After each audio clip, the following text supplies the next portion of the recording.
नमस्कार, ये NB news देख रहे हैं आप। मैं हूं आपके साथ पल्लवी राजपूत और हमारे खास कार्यक्रम उत्तराखंड का महासंग्राम में आप सभी का स्वागत है।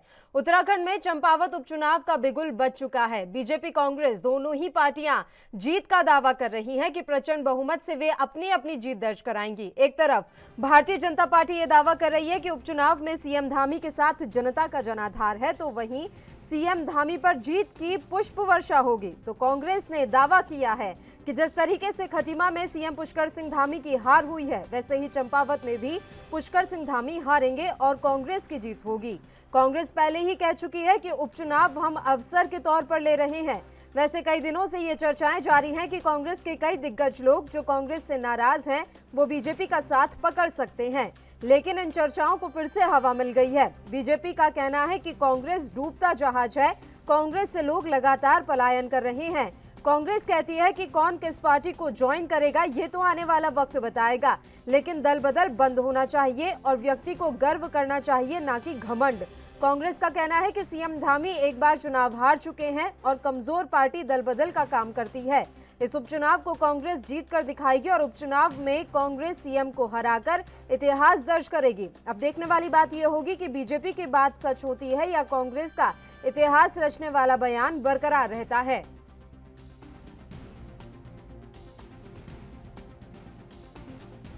बहुत बड़े अंतर से हम लोग उस सीट को जीतने जा रहे हैं और मैं समझता हूं कि आप देखेंगे कि हम लोग जिस प्रकार से वहाँ पिछली बार भी चुनाव में हमने उस सीट को जीता, अच्छे मार्जिन से जीता है। और आपने उस विधायक जी ने जिन्होंने रिजाइन किया उस दिन आपने देखा होगा जिस भाव के साथ वहाँ की जनता का एक विश्वास है, आप देखेंगे कि बहुत बड़े अंतर से वो सीट भारतीय जनता पार्टी जीतेगी। समझते हैं कि जो चीज़ हम पहले नहीं कर पाए वो शायद आप करके दिखाएं, तो एक अवसर समझेंगे मुख्यमंत्री के खिलाफ पार्टी का उम्मीदवार खड़ा करके उसको जिताना। देखिए, राजनीति में सब कुछ संभव है और जो कांग्रेस के लोग भारतीय जनता पार्टी में आने के लिए लगातार संपर्क कर रहे हैं, निश्चित तौर पर चंपावत उपचुनाव से पहले बहुत सारे कांग्रेस के हमारे बंधु भारतीय जनता पार्टी ज्वाइन कर सकते हैं और अच्छे लोगों का भारतीय जनता पार्टी हमेशा स्वागत करती है। कांग्रेस में छटपटाहट है क्योंकि कांग्रेस एक डूबता जहाज है और डूबते जहाज में कोई सवार नहीं रहना चाहता। आप देखिए, प्रदेश की देवतुल्य जनता ने दूसरी बार मिथक तोड़ते हुए भारतीय जनता पार्टी को पुनः इस प्रदेश की सत्ता में वापसी कराई है और हमें अपनी सेवा का अवसर दिया है। इसलिए कांग्रेस में खलबलाहट है, कांग्रेस में निराशा है, उसके कार्यकर्ता हताश हैं। चंपावत चुनाव को भी कांग्रेस केवल और केवल जो है एक फॉर्मेलिटी के तौर पर ले रही है और कोई कांग्रेस का वहां पर आप देख लीजिए नेता नहीं जा रहा है, प्रदेश अध्यक्ष नहीं पहुंचे। हरीश रावत जी ने स्पष्ट मना कर दिया कि मेरा कोई उद्देश्य नहीं है चुनाव लड़ने का, क्योंकि कांग्रेस का उद्देश्य केवल और केवल सत्ता पाना है, बाकी जनता की सेवा करना कांग्रेस का उद्देश्य नहीं है। उनके मुख्यमंत्री के जो दावेदार थे उन्होंने स्पष्ट कर दिया, प्रदेश अध्यक्ष उनके गढ़वाल घूम रहे हैं, उन्हें भी डर लग रहा है कि चंपावत जाकर मैं फजीयती कराऊंगा, हार तो निश्चित है कांग्रेस की, इसलिए वो भी जो है चंपावत जाने का जोखिम नहीं उठा रहे हैं।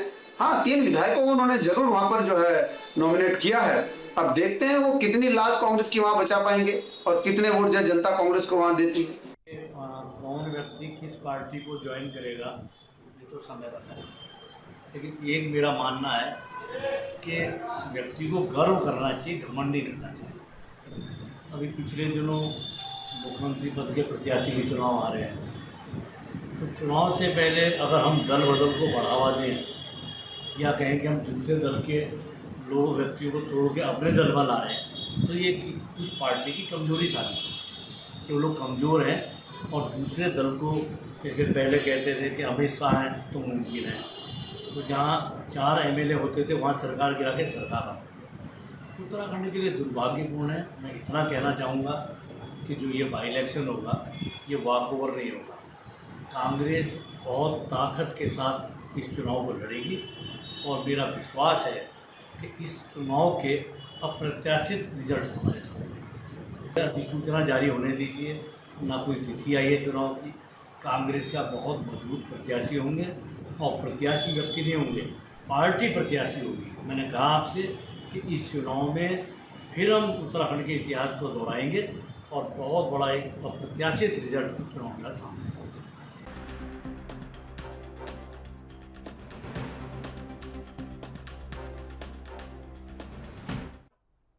फिलहाल वक्त तो चला एक छोटे से ब्रेक का, जल्द हाजिर होंगे।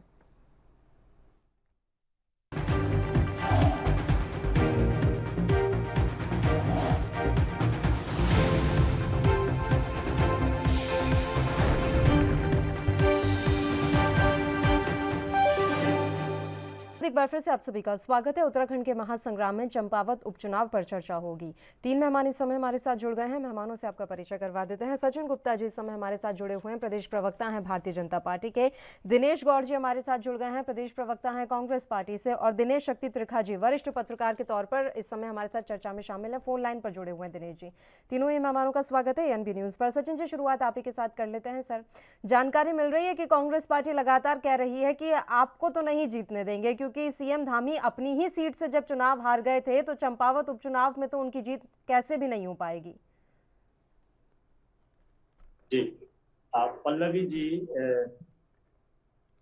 जी सर, 2014 में भी कांग्रेस का यही कहना था कि हम बीजेपी को जीतने देंगे, केंद्र में सत्ता नहीं आने। 2017 के चुनाव में भी कांग्रेस ने यही कहा था कि हम भारतीय जनता पार्टी को जीतने नहीं देंगे, सत्ता में नहीं आने।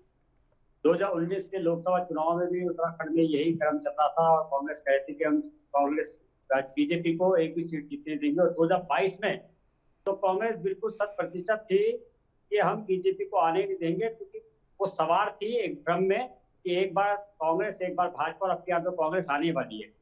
प्रदेश की जनता ने सारे मिथक तोड़ते हुए भारतीय जनता पार्टी की विकास की नीति को जो है मोहर लगाते हुए, जन कल्याणकारी नीति जो प्रधानमंत्री जी लगातार आम जन के लेके आ रहे हैं, उन सब पे मोहर लगाते हुए भारतीय जनता पार्टी को सत्ता सौंपने का काम पुनः जो है 2022 में भी जो है प्रदेश में किया है। और निश्चित रूप से चंपावत का उपचुनाव भी जो है विकास के दम पे भारतीय जनता पार्टी लड़ने जा रही है। पुष्कर सिंह धामी जी की जन कल्याणकारी योजनाएं, उनकी सक्रियता, उनकी कर्मठता को देखते हुए निश्चित रूप से जो है चंपावत का चुनाव भारतीय जनता पार्टी भारी मतों से जीतने वाली है।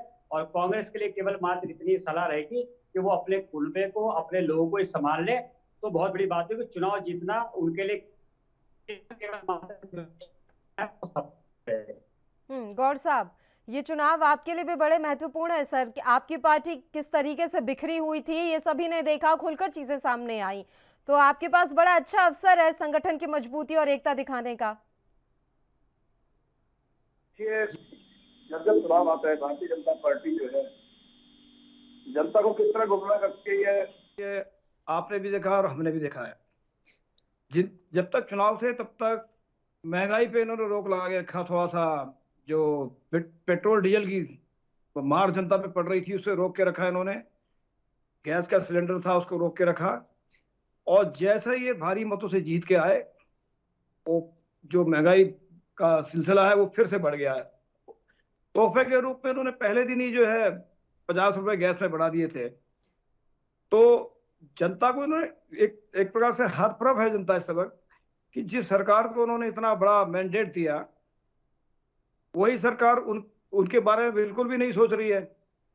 चलिए, कांग्रेस के बारे में आप क्या सोचते हैं वो अलग चीज है, लेकिन जिस जनता ने आपको इतना बड़ा मैंडेट दिया है, थोड़ा उस पर रहम कीजिए। आपने जो चुनाव से पहले वायदे किए थे, उन वायदों को अब पूरा करने की तैयारी कीजिए। और रही बात चुनाव जीतने की, तो निश्चित तौर पे आपने आते ही जो उपनल के लोगों को बाहर का रास्ता दिखा दिया, जो 8-9 साल से संविदा में काम कर रहे थे, तो ये एक बहुत बड़ा संदेश नौजवानों के बीच में गया है कि ये सरकार जो आ गई है, ये फिर उन्हीं कामों में लग गई है जिस काम के लिए उनको मैंडेट दिया गया है, वो काम नहीं कर रही। वो बेरोजगारों के बारे में नहीं सोच रही, वो महंगाई के बारे में नहीं सोच रही है। वो एकमात्र ये देख रही है कि किस तरह सरकारी तंत्र को एकदम फेल किया जाए और निजीकरण की तरफ इस पूरे प्रदेश को धकेला जाए। और जो स्वास्थ्य से संबंधित जो आप देख लीजिए, कई अस्पताल जो सरकारी अस्पताल थे और जहां पे ठीक ठाक इलाज चल रहा था, उसको ये पीपीपी मोड में देने की तैयारी में है। तो कुल मिला के एक प्रकार से निजीकरण का जो ये सरकार एक तोहफा देने जा रही है जनता को, और ये जिससे सारे स्वास्थ्य सेवाएं मसले इतनी जो महंगी हो अभी जाएंगी। आप यहाँ पर गिना रहे हैं इन गौर सब साहब, मसलों ये को लेके विधानसभा हम चुनाव में भी थे। विधानसभा चुनाव में भी ये नहीं, बड़े वो- मुद्दे थे, लेकिन उस समय भी जनता ने इन मुद्दों को नकार दिया क्योंकि जी आप जी जी शायद जी ढंग से पहुंचा नहीं पाए इन मुद्दों को जनता तक। नहीं नहीं, मैं वही बात करने जा रहा हूँ कि हो सकता है हम लोग उस बात को जनता को नहीं समझा पाए हों, लेकिन अब तो विधानसभा के चुनाव हो चुके हैं, अब एक उपचुनाव होना है जिसमें मुख्यमंत्री चुनाव लड़ रहे हैं। तो जनता को थोड़ा ध्यान जा रहा है कि हम लोगों से कहीं ना कहीं गलती हो गई जो इतना भारी मैंडेट इस पार्टी को दे दिया, और जिस तरह से तानाशाही से सरकार चल रही है, तो निश्चित तौर पे कांग्रेस पार्टी बहुत मजबूती के साथ चंपावत में चुनाव लड़ेगी। ठीक है। और बिल्कुल आप ये मान के चलिए कि पूरी ताकत के साथ चुनाव लड़ेंगे। और धामी जी एक बार चुनाव हार चुके हैं, कोई जरूरी नहीं कि वो दोबारा नहीं आ सकते। तो चलिए, वक्त बताएगा सर। दिनेश शक्ति जी, आपको आवाज मिल रही है? शक्ति साहब, आवाज पहुंच रही है आप तक? बताइए सर, कांग्रेस पार्टी अभी तक जो मैं समझ पाई हूँ, कांग्रेस पार्टी एक बार फिर से महंगाई और बेरोजगारी का मुद्दा जरूर उठाएगी इन उपचुनावों में। क्या ये मुद्दे जनता तक इस समय पहुंच पा रहे हैं या आंखों पर पट्टी बंधी हुई है जनता के? क्योंकि ये बड़ी समस्याएं हैं, बिजली संकट बड़ी समस्या है, लेकिन अभी इन मुद्दों पर, इन समस्याओं पर वोट डाले ही नहीं जाते। त्रिखा साहब। ऐसा है मैडम, एक पुरानी कहावत है, तूफान से पहले खामोशी छा जाती है। इस वक्त जनता के सामने खामोशी है कि वो क्या करे और क्या ना करे। भाजपा के पास एक ही मुद्दा है कि हम चुनाव जीतेंगे, और कांग्रेस के पास महंगाई का मुद्दा है तो जनता तक पहुंचा नहीं पा रहे और जनता शायद इसको समझ नहीं पा रही। बिल्कुल। और जनता जो है वो इस वक्त बिल्कुल खामोश है कि वो करेगी क्या, उसका रिजल्ट क्या निकलेगा, ये चंपावती इलेक्शन के बाद पता लगेगा। भाजपा के प्रवक्ता मिस्टर वर्मा जी, इन्होंने शुरू से ही एक मुद्दा बना लिया है, झूठ झूठ झूठ। वर्मा जी को एक मैं छोटी सी एग्जाम्पल देता हूँ, कहावत है, बचपन से इन्होंने सुनी होगी। एक गडरिया जंगल में अपनी भेड़ें चराने गया था और वो हर दूसरे दिन तीसरे दिन शोर मचाता था, बाघ आ गया मुझे खा जाएगा। गांव के लोग जब वहां पहुंचे थे, वहां पर कोई बाघ नहीं था, कोई कुछ नहीं था, वो गडरिया हंसता रहता था। जब इस बात को 5-7 बार हो गया तो जब बाघ उसके बाद असली में आ गया तो वो चिल्लाता रहा, जनता वहां तक नहीं पहुंची और बाघ अपना काम करके चला वापस आ गया। तो वर्मा जी बार बार एक बात कहना कि हम जीते हुए हैं, हम हारे हुए नहीं है, हम ऐसे हैं। शक्ति जी, एक तो आज हमारे साथ संजीव वर्मा जी नहीं है चर्चा में, उनकी जगह सचिन गुप्ता जी हमारे साथ जुड़े हुए हैं, प्रदेश प्रवक्ता हैं भारतीय जनता पार्टी के। और दूसरी बात ये सर कि वो जो जीत के लिए आश्वस्त हैं, उसकी बड़ी वजह ये है कि चंपावत सीट से पहले से ही भारतीय जनता पार्टी का प्रत्याशी जीता हुआ है, यानी कि उस सीट पर भारतीय जनता पार्टी का जनाधार है, तो इसलिए वो अपनी जीत के लिए आश्वस्त हैं। नहीं मैडम, वो बात आपकी सही है। मुझे मालूम है कि वहाँ भाजपा के राय जी ने अपने को रिजाइन किया, धामी जी ने वहाँ से सीट लड़ने की कोशिश कर रहे हैं, बड़ी अच्छी बात है, जीत भी जाए। लेकिन इनका कहना कि अल्मोड़ा की सीट हम हारे, जब अल्मोड़ा की सीट ये हारे थे तब भी तो चीफ मिनिस्टर थे। आज वो चंपावत की सीट पे लड़ रहे हैं तो आज भी तो वो चीफ मिनिस्टर हैं। लेकिन ये गुप्ता जी जो कह रहे हैं, सॉरी मैं पहले वर्मा जी बोल गया था, गुप्ता जी ये जो चीजें है, ये चीजें जो है कहने की एक बड़ी झूठी तसल्ली दी जा रही है, जनता के साथ दी जा रही है, या आम जनता के साथ जो उत्तराखंड की जनता उनके साथ दी जा रही है कि हम इलेक्शन जीते हुए हैं। लेकिन उसके लिए जो मुद्दे हैं, ना तो कांग्रेस के पास कोई ठोस मुद्दा दिखाई दे रहा है, न आपके पास ही कोई ठोस मुद्दा दिखाई दे रहा है। इस 1-1.5 महीने की कार्यकाल में धामी जी ने कोई ऐसा ठोस कदम नहीं उठाया कि जो जनता को दिखाई दे रहा हो कि आने वाले टाइम के अंदर हमारे लिए मतलब अच्छी साबित होगी। नंबर दूसरी बात ये है कि बार बार एक ही बात कहना कि कांग्रेस ही तोड़ के हमारे पास आ रहे हैं, गुप्ता जी, आप सिर्फ मुझे एक बात बताइए कि पिछले 2 महीने से 1.5 महीने से सुन रहे हैं कि कांग्रेसी टूट के आपके पास आ रहे हैं। किसी 1.5 महीने के अंदर किसी एक कांग्रेसी का नाम तो बता दीजिए जो कांग्रेस छोड़ के आपके पास आया हो, या सिर्फ बातें ही बातें हैं। क्या गुप्ता जी आपको पता रहा हो, बाकी वर्मा जी ने कम से कम 3 डिबेट के अंदर यही कहा कि कांग्रेसी हमारे पास आ रहे हैं। वो कांग्रेसी कौन से आ रहे हैं? किसी एक कांग्रेसी का नाम तो ये बता दें। बाकी मुझे कोई लेना देना नहीं, कांग्रेस आपके पास जाए या भाजपा कांग्रेस पे जाए, लेकिन जो बोलो सच्चाई बोलो, जनता की फेवर की बात बोलो, पार्टी की फेवर की बात मत बोलो, झूठ मत बोलो। अपने केंद्र सरकार के आकाओं के झूठे वादे जनता के सामने मत दिखाओ, जिससे कि आने वाला टाइम जो है वो आपको भी ये कहने लगे कि आप जो है बोलते ज्यादा है, करते कम।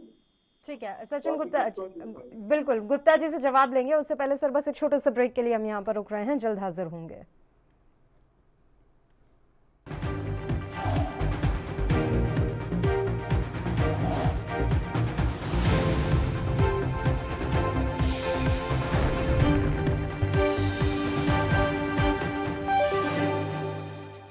ब्रेक के बाद एक बार फिर से आप सभी का स्वागत है। तीनों मेहमान लगातार हमारे साथ बने हुए हैं। एक बार फिर से चर्चा की शुरुआत कर लेते हैं। सचिन गुप्ता जी, बता तो दीजिए सर, कौन से कांग्रेसी हैं जो आपके संपर्क में हैं और आखिरकार कब आ रहे हैं वो?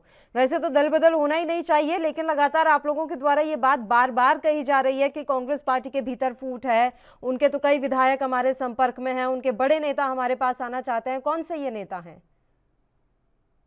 देखिए 2017 का मैं क्रम आपको याद दिलाना चाहता हूं, उसमें भी भारतीय जनता पार्टी का कोई प्रयास नहीं था। भारतीय जनता पार्टी की रीति नीति पे, भारतीय जनता पार्टी के कार्यों पे, भारतीय जनता पार्टी के नेताओं पे, भारतीय जनता पार्टी शीर्ष नेताओं पे जो है कांग्रेस के वरिष्ठ नेताओं ने, विधायकगणों ने, मंत्रियों ने विश्वास जताते हुए भारतीय जनता पार्टी ज्वाइन करी थी। और उसके बाद 2022 में भी जो है इनके वरिष्ठ नेता माननीय किशोर उपाध्याय जी ने भी जो है भारतीय जनता पार्टी की सदस्यता ग्रहण कर भारतीय जनता पार्टी के टिकट से चुनाव लड़ा है। आज भारतीय जनता पार्टी विश्व का सबसे बड़ा संगठन है और भारतीय जनता पार्टी से आम जन के साथ साथ विपक्षी दल भी प्रभावित है। केंद्र की जन कल्याणकारी नीति जो नरेंद्र मोदी जी के नेतृत्व में चल रही है, प्रदेश की जो सरकार है माननीय पुष्कर सिंह धामी जी के नेतृत्व में चल रही है, उस पे कांग्रेस के और अन्य विपक्षी दल के नेता भी जो है प्रभावित रहते हैं। और निश्चित रूप से जो है अगर कोई भारतीय जनता पार्टी में आना चाहता है तो भारतीय जनता पार्टी को कोई संकोच नहीं है। भारतीय जनता पार्टी में अगर कोई अच्छा कद्दावर नेता या कोई जो है सम्मानित व्यक्ति अन्य दल से आता है, भारतीय जनता पार्टी का कुलबा पड़ता है, तो उसमें हमें कोई संकोच नहीं है। दूसरी ओर कांग्रेस का जिस प्रकार से गिरता ग्राफ है, केंद्र से लेकर राज्य सरकार में वो देखते हैं केवल जो है एक ही व्यक्ति की चलती है या एक ही परिवार की चलती है, तो कहीं ना कहीं जो है कांग्रेस का कार्यकर्ता हताश है, निराश है। उसको लगता है कि भारतीय जनता पार्टी में चाय बेचने वाला सामान्य व्यक्ति प्रधानमंत्री बन जाता है, एक बूथ का कार्यकर्ता प्रदेश का राष्ट्रीय अध्यक्ष बन जाता है, एक सामान्य सैनिक परिवार का बालक जो है इस प्रदेश का नौजवान मुख्यमंत्री, युवा मुख्यमंत्री बन जाता है। तो कहीं ना कहीं जब अन्य संगठन भारतीय जनता पार्टी में सब चीजें देखते हैं तो वो प्रभावित होता है। उनको लगता है कि शायद हमारा भविष्य भी भारतीय जनता पार्टी के अंदर है और वो इस अपेक्षाओं के साथ जो है भारतीय जनता पार्टी में आने के लिए जो है प्रयास करते हैं। और निश्चित रूप से जो है उस पर चाहे वो अन्य दल से किसी से भी संबंधित रखते हो, लेकिन अगर भारतीय जनता पार्टी में आने के लिए प्रयास करते हैं, भारतीय जनता पार्टी उनकी कोई जांच पड़ताल करने के बाद अपने संगठन में लेने का काम करते हैं, लेकिन भारतीय जनता पार्टी तोड़ने का काम नहीं करती है। यदि वे स्वेच्छा से भारतीय जनता पार्टी की रीति नीति से प्रभावित होकर आना चाहता है तो उसका भारतीय जनता पार्टी स्वागत भी करती है। फिर ये रीति नीतियां कहाँ चली जाती हैं जब अगली बार फिर से राज्य में विधानसभा चुनाव होते हैं और जो आपके पास आए थे वो वापस अपने घर चले जाते हैं? 5 साल में रीति नीतियां कहाँ चली जाती हैं सर? जब पार्टी में नहीं होते हैं तो प्रभावित होते हैं आपसे, पार्टी के अंदर आने के बाद जब अगली बार चुनाव होने होते हैं तब तक आपका प्रभाव खत्म हो जाता है। पल्लवी जी बिल्कुल ऐसा नहीं है, ऐसा नहीं है। कुछ लोग, अब आप देखिए 2017 के अंदर लगभग 10 विधायक आए थे, 10 में से केवल जो है 2 ही गए। तो 2 की अपेक्षाएं क्या थी, उनकी निजी महत्वाकांक्षाएं क्या थी, ये भी आप भी जानते हैं। क्योंकि भारतीय जनता पार्टी में जनहित के कार्यों को, जनहित की बातों को, जनहित की बातों को महत्व दिया जाता है, निजी महत्वाकांक्षा का कोई अभी वर्तमान समय में आप क्या कहना चाहते हैं गुप्ता साहब? अभी उपचुनाव से पहले भी इस तरह की कोई चीज होनी है क्या? आवश्यकता नहीं है। बात तो सुनिए गुप्ता जी, अभी उपचुनाव से पहले भी ऐसा कुछ होना है क्या? उपचुनाव से पहले भी कांग्रेस पार्टी के नेता प्रभावित होकर आ रहे हैं आपके पास? देखिए निश्चित रूप से मैं तो इतना ही आपको कहना चाहूंगा कि निरंतर जो है भारतीय जनता पार्टी के संपर्क में जो है अन्य दल के नेता रहते हैं और अगर अच्छा। कोई स्वेच्छा से भारतीय जनता पार्टी के मुख्यमंत्री से और हमारी भाजपा से प्रभावित होकर आना चाहता है तो बिल्कुल उसका स्वागत भारतीय जनता पार्टी करेगी। चलिए बताइए गौर साहब। देखिए, मैं गुप्ता जी की बातें बड़े गौर से सुन रहा था। तो गुप्ता जी, आप अपने को विश्व का सबसे बड़ा दल बताते हैं और ये कहते हैं बड़ा गर्व से आपके बाद कि किसी से रिटर्न होके आ रही है। ठीक करवा लेते सर, आप अपनी बात जारी रखिए गौर साहब। हाँ, मैं अभी आवाज आ रही है क्या? जी जी जी ठीक है। तो मैं आपसे ये कहना चाह रहा हूँ कि आप अपने को बहुत बड़ा दल कहते हैं, आपके पास जो कार्यकर्ता हैं बहुत डेडिकेटेड हैं, बहुत कर्मठ लोग हैं, तो क्यों नहीं आप अपने उन कार्यकर्ताओं में से किसी एक को विधायक का टिकट दे के उसी को जिता दें? आप बाहर कांग्रेस पे क्यों डिपेंड है? आज मैं देखता हूँ बीजेपी तो, आप कांग्रेस मुक्त भारत की बात कर रहे हैं, आप खुद भाजपा कांग्रेस युक्त भाजपा बन गई है। आपको मैं उत्तरकाशी जनपद का एक एग्जाम्पल दूं, 3 विधायक, एक विधायक सुरेश चौहान, 12 प्रत्याशी आपके, जिसमें आरएसएस से रात दिन जिन्होंने बीजेपी में काम किया, सबने टिकट की गुहार लगाई, लेकिन भाजपा ने सुरेश चौहान को टिकट दिया जो कांग्रेस से गए। उससे पहले भी गंगोत्री विधानसभा में गोपाल रावत जी को टिकट दिया गया, वो भी कांग्रेस से भाजपा में गए थे। तो कुल मिला के कहने का मतलब यह है कि शायद मुझे आज ये लग रहा है कि भाजपा का जो कार्यकर्ता है वो बेचारा केवल डंडा बोगने तक ही सीमित रह गया है।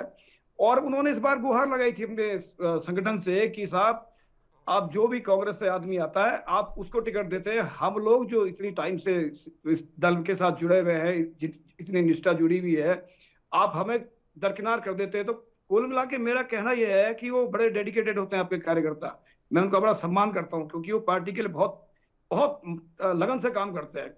लेकिन ऐसा क्या है कि आप कांग्रेस के लोगों को बुला बुला के उन्हें टिकट देते हो? आपने पुरोला में दुर्गेश लाल जी को टिकट दिया, 2 घंटे पहले कांग्रेस से उधर लिया और टिकट दे दिया। आपने किशोर उपाध्याय जी को टिकट दे दिया, सुबोध नियाल जी वहां पे हैं, सतपाल महाराज जी वहां पे हैं। तो मैं देखता हूँ तमाम जितने भी की पोस्ट पे लोग बैठे हैं आपके, आज सब कांग्रेस से गए हुए लोग हैं। तो क्या आपके पास, आपके दल में इस तरह के मतलब लोग हैं नहीं, या आपको अपने कार्यकर्ताओं पर भरोसा नहीं है जो आप कांग्रेस की तरफ हमेशा नजर गड़ाए रहते हैं कि साहब अब कांग्रेस के ये लोग आने वाले हैं? क्या ये एक भ्रष्टाचार नहीं है गुप्ता जी? मैं आपसे एक सवाल पूछना चाहूंगा, लोग वहां कि आप जाते दूसरे क्यों दलों हैं? को तोड़ के, गौर साहब, दूसरे दलों को तोड़ के आप अपना कुर्बा संभालिए। आप ये क्यों देख रहे हैं कि हमने तो बकायदा आपके आए थे लोगों का सम्मान किया। अगर उन्होंने हमारे यहाँ आए और कद्दावार थे, मान्य सतपाल महाराज जी हो गए, मान्य सुबोध दुनियाल जी हो गए, रेखा आर्य जी हो गई है, अगर वो हमारे आए हैं तो हमने हमारे आए, हमें लगा वो योग्य, हमने उनको सम्मान दिया। भारतीय जनता पार्टी के अगर कांग्रेस के 4 नेताओं को भारतीय जनता पार्टी ने सम्मान दिया है तो भारतीय जनता पार्टी के 50 नेताओं को हमने सम्मान दिया है। उसमें से जो है लगभग 75 लोगों को भारतीय जनता पार्टी, 65 लोगों को भारतीय जनता पार्टी ने टिकट दिया है, जिस पर लड़ाने का काम किया है। और जो अन्य 5-6 जो कांग्रेस से आए तो उनको भी लड़ाने का काम, वो भी जीत गए। तो जनता का, जरा देश का सम्मान भारतीय जनता पार्टी के लिए। मैं आपसे एक बात कहना चाहूंगा कि जो लोग स्वार्थ के लिए अपनी पार्टी छोड़ के आपके पास चले, क्या कांग्रेस ने सम्मान नहीं दिया? क्या सतपाल महाराज मंत्री नहीं रहे कांग्रेस में जब कांग्रेस सरकार थी? वो तो आपने भी किया। राजकुमार जी पुरोला से चुनाव लड़े थे, आपके यहाँ गए, आपने टिकट नहीं दिया उनको। हमारे सुरेश जैन जी उनकी से पार्टी छोड़ के कांग्रेस, बीजेपी छोड़ के कांग्रेस में गए थे, आपने टिकट नहीं दिया उनको। या तो आप सब बात करें, जब आप इस बात को बिल्कुल वो कर रहे हो। हमने तो बकायदा, उन्होंने एक अपना भविष्य जो एक लगातार वो कांग्रेस पे अपनी आस्था जताते थे और उन्हें कांग्रेस को छोड़ के भारतीय जनता पार्टी एक नए दल में प्रवेश किया। उसके बाद भारतीय जनता पार्टी ने उनकी बातों को, उनके जनभावनाओं को और उनके क्षेत्र में रहने वाले जनता को सम्मान ये भारतीय जनता पार्टी जो बहुत सुशासन और बड़े ईमानदारी है उसकी बात करती है, लोकतांत्रिक तरीके से चुनी हुई सरकारों को गिराने का काम शुरुआत इस देश में आपने की है। चलिए ठीक है। गौर साहब, मेरा आपसे सवाल ये भी, आवाज मिल रही है गौर जी आपको? जी जी जी सर, मेरा सवाल ये था कि आम आदमी पार्टी भी इन उपचुनावों में पूरे जोर शोर और दमखम के साथ उतर रही है। दीपक बाली साफ कर चुके हैं कि इन उपचुनाव को हम बड़ी गंभीरता से ले रहे हैं और हम पूरे दमखम के साथ लड़ेंगे। अब बात यह है कि वो फिर से आपके लिए वोट कटवा की स्थिति में आ जाएंगे, क्योंकि विधानसभा चुनावों में भी आम आदमी पार्टी ने आपको बहुत नुकसान पहुंचाया है। अब एक सीट पर उपचुनाव हो रहा है, उसमें भी उनकी एंट्री हो रही है, तो आपके लिए नुकसान है या नहीं? जी देखिए, आम आदमी पार्टी एक राजनीतिक दल है और उसको पूरा अधिकार है चुनाव लड़ने का। लेकिन मैं सोचता हूं कि जिस तरह से आम आदमी पार्टी ने इस 2022 के चुनाव में, विधानसभा चुनाव में अचानक एंट्री की और लोगों को जिस तरह प्रलोभन देके उन्होंने विशेषकर उस वोट को काटा है जो एंटी इनकम्बेंसी वाला वोट था, उस वोट को उन्होंने डिवाइड कर दिया और निश्चित तौर पे कई सीटों पे उसका परिणाम देखने को मिला। तो कुल मिला के एक प्रकार से मैं देखता हूं कि अरविंद केजरीवाल या तो भाजपा की बी टीम का काम कर रही है, निश्चित तौर पे वो उन्होंने जो है वो जानते इस बार जान भी रहे थे क्योंकि उनकी तैयारी नहीं थी चुनाव लड़ने की। वो अचानक चुनाव लड़ने आए और मैदान में उतर गए और उन्होंने जिस तरह से फ्री का राशन, फ्री की बिजली, इस तरह की जो बातें लोगों से की, तो उससे निश्चित तौर पे कांग्रेस पार्टी को नुकसान हुआ है। दिनेश शक्ति त्रिखा जी, आम आदमी पार्टी की एक बार फिर से उपचुनाव में एंट्री, कितना नुकसान आपको लग रहा है कांग्रेस पार्टी के लिए? एक्चुअली मैडम बात ये है, हेलो, आवाज आ रही है, बताइए सर। एक्चुअली बात ये है मैडम ये कि आम पार्टी जो है वो वोट जरूर काटेगी, उसका असर जो है वो दोनों पार्टी को पड़ भी सकता है और नहीं भी पड़ सकता। जैसे ये कहते हैं कि बिजली फ्री देंगे, राशन फ्री देंगे, शिक्षा फ्री देंगे, वो राजधानी के अंदर दे ही रहे हैं और सक्सेसफुल हो भी रहे हैं। सेंटर के अंदर जबकि इनकी अपनी गवर्नमेंट है, पार्लियामेंट पूरा है, पूरा साचा इनके हाथ में है भाजपा के, फिर भी वो केंद्र सक्सेसफुल हो रहा है। उसकी टेक्निक जो है वो अभी तक ये खुद नहीं समझ पाए भाजपा आगे सेंटर गवर्नमेंट। तो ये चंपावत के अंदर धामी जी क्या समझ पाएंगे इसकी राजनीति, इसीलिए उसका इलेक्शन में खड़ा होना दोनों पार्टियों के लिए नुकसान होगा। भाजपा के लिए भी नुकसान होगा, कांग्रेस के लिए भी नुकसान होगा और वो अपना स्तर गंवा लेगा कि हाँ भाई मैंने तो वादा किया था, पार्टी ने मेरे वादे को बोला हटा दिया मुझे कुछ मुद्दे से ही मुझे हटा दिया गया, ये है वो। तो बाकी आज जो मैंने आपको सबसे पहले कहा कि तूफान आने से पहले शांति होती है। हो सकता है कि चंपावत के इलेक्शन के अंदर एक सीट के ऊपर तूफान ऐसा है कि सारा रंग ढंग ही बदल जाए, कि भाजपा भी देखती रहे, कांग्रेस भी देखती रहे और आम पार्टी अपना उल्लू सीधा करके अपनी एक से निकाल ले। ये तो वक्त बताएगा कि उस वक्त की सिचुएशन क्या है।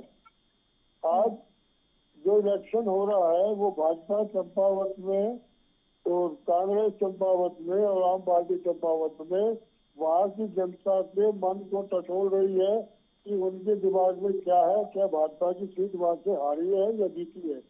जीती हुई सीट अगर कैलाश जी ने छोड़ी है तो क्या सोच के जीती है कि कैलाश जाने और धामी जी जाने। लेकिन ये जो चंपावत का जो इलेक्शन है ये बड़ा टिपिकल इलेक्शन होगा और इसके पीछे क्या रिजल्ट निकल के आएगा ये भी जनता सोच में डूब जाएगी कि हुआ क्या और होना क्या था। बाकी अभी टाइम है चंपावत के इलेक्शन में, कांग्रेस अपना जी तोड़ के अपना लगी हुई है, जी जान से मेहनत कर रही है। भाजपा को ओवर कॉन्फिडेंस है कि अगर ऐसा हो जाएगा और हम जीत जाएंगे। उस आदमी को सोचना चाहिए धामी जी को कि मुख्यमंत्री होने के नाते मैं होम डिस्ट्रिक्ट से नहीं जीत पाया, मुख्यमंत्री होने के नाते क्या चंपावत में मैं वहाँ की जनता का विश्वास जीत पाऊंगा या नहीं। ये भरम अपने दिल से निकाले और इसके लिए अपना ओवर एक्टिंग ना करें कि हम सीट जीती हुई है, हम विनर है चंपावत के और धामी जी के ऊपर पुष्पों की वर्षा होने वाली है। ये मेरे ख्याल से बड़े नामुमकिन पोजीशन पे खड़े हो गए हैं आके। कोई नामुमकिन पोजीशन जो है वो इनके लिए बड़ी घातक हो सकती है और नया कोई रिजल्ट सामने आएगा ये आपके सामने चंपावत का इलेक्शन बताएगा। चलिए सचिन गुप्ता जी, ओवर कॉन्फिडेंस में हैं आप लोग, ऐसा मानना है वरिष्ठ पत्रकार का, और साथ ही क्या ये संभावनाएं आपको लग रही हैं कि आम आदमी पार्टी कोई कमाल करके जा सकती है, एक सीट उनकी झोली में जा सकती है? देखिए बिल्कुल कोई कमाल नहीं करने वाली आम आदमी पार्टी। आम आदमी पार्टी जब दिल्ली में छोड़ रहे थे, दिल्ली में पहले सब की सीटें बढ़ के आई, वो गवर्नमेंट है, लेकिन भारतीय जनता पार्टी का वोट प्रतिशत वहाँ पे 1.5% बढ़ा था। और वही बात उत्तराखंड पे भी उन्होंने बहुत भ्रम फैलाने का कार्य किया है, मुफ्त की फ्री की चीजों का लालच किया, लेकिन खुद उनके जो मुख्यमंत्री के जो वहां पर दावेदार थे, जो बड़ी बड़ी बातें कर रहे थे, उस बहन के साथ साथ पूरी भारतीय की आम आदमी पार्टी का खाता भी यहाँ पर नहीं खुला है। और रही बात भारतीय जनता पार्टी, तो भारतीय जनता पार्टी जो है कार्यकर्ताओं कैडर बेस्ड पार्टी है, और अब अपने जन कल्याणकारी नीतियां और जो हमने वादे जनता से किए थे, हम वादों के और विकास के तत्पर जो है जनता के बीच में जा रहे हैं। और निश्चित रूप से जो है हम भारतीय जनता पार्टी के माध्यम से, कार्यकर्ताओं के माध्यम से जनता के बीच में जो है अपना रोड मैप रख रहे हैं कि आगामी 5 साल में उत्तराखंड के अंदर भारतीय जनता पार्टी किस तरीके से आम जनता के कार्य पूरे करेगी, आम जनता को विकास के साथ जोड़ेगी। तो निश्चित रूप से किसी भी प्रकार से फोटो नहीं बढ़ती जा रही है। भारतीय जनता पार्टी बहुत सक्रियता के साथ जो है इस चुनाव में जा रही है। और निश्चित रूप से मैं आपके चैनल के माध्यम से भी जो है अभी सभी अपने मित्रों को भी आश्वस्त करना चाहता हूं कि निश्चित रूप से भारतीय जनता पार्टी और माननीय पुष्कर सिंह धामी जी ये चुनाव ऐतिहासिक मतों से जो है और जीतेंगे। और जो है पुनः जो है दिनेश जी बार बार एक बात पर जोर दे रहे हैं। गुप्ता जी चुनाव हारे तो निश्चित सचिन जी सुनिए, दिनेश शक्ति जी लगातार एक बात पर जोर दे रहे हैं कि वो खटीमा से जब इलेक्शन हार गए थे, तो आप इतना कॉन्फिडेंट कैसे हो सकते हैं कि वो चंपावत से जीत जाएंगे? वो अपने ही गृह क्षेत्र से हार गए थे, जहां पर वो 10 साल के विधायक रहे हैं। मैं इसका भी जवाब देना चाहूँगा।